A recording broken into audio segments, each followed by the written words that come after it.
경제 소식꾼입니다. 중국은 국제사회에서 늘 강한 척하는 외교를 지속해왔습니다.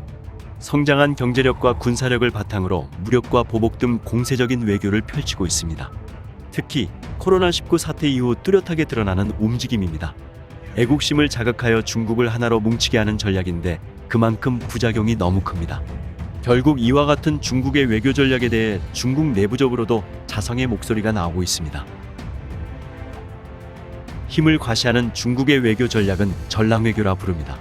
전랑은 늑대전사란 뜻을 의미하며 지난 2015년과 2017년에 개봉했던 영화 특수부대 전랑에서도 같은 단어가 쓰인 것으로 유명합니다.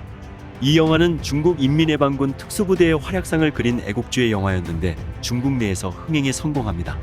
2015년에 개봉한 1편에서는 중국 중군사 조직인 인민무장경찰부대 출신이 주인공으로 등장하여 미국 네이비실 출신의 악당들을 물리치는 내용을 담고 있으며 2017년에 개봉한 2편에는 내전 중인 아프리카에서 미국 용병들을 상대로 싸우면서 학살 위기에 처한 중국인과 현지 난민을 구조하는 내용을 담고 있습니다. 이 영화는 포스터가 굉장히 원색적이었는데 중국을 범하는 자는 아무리 멀리 있어도 반드시 멸한다고 새겨진 문구는 전 세계에 큰 충격을 선사했습니다. 이렇게 중국이 세상에서 제일 정의롭고 중국의 국뽕을 힘껏 올린 이 영화가 큰 인기를 끌게 되자 중국 공산당은 본격적으로 전랑외교를 추진하기 시작합니다.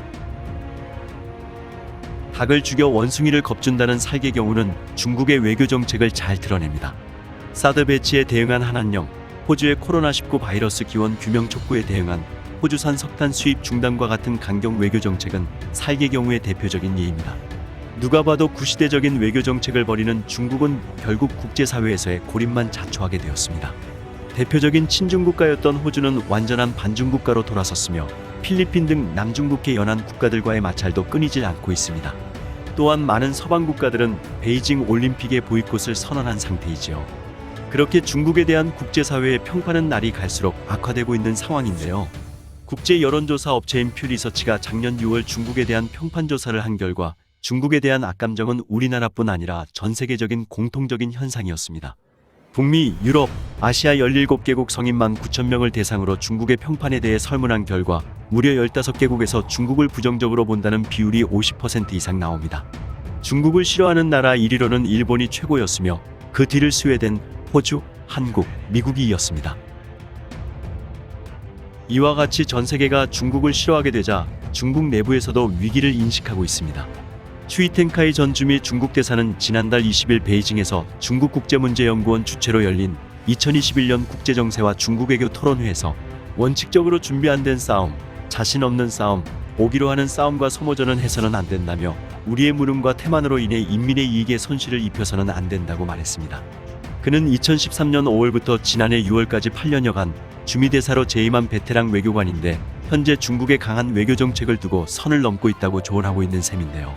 중국 내부에서도 이제는 중국이 전랑외교를 벌이고 겸손한 외교를 펼쳐야 된다는 주장들이 나오고 있지만 중국 외교정책 전문가들은 중국은 여전히 전랑외교를 고수할 것이며 그 이유는 중국이 미국을 넘어서 초강대국을 지향한다는 목표가 변함없기 때문이라고 해석하고 있습니다.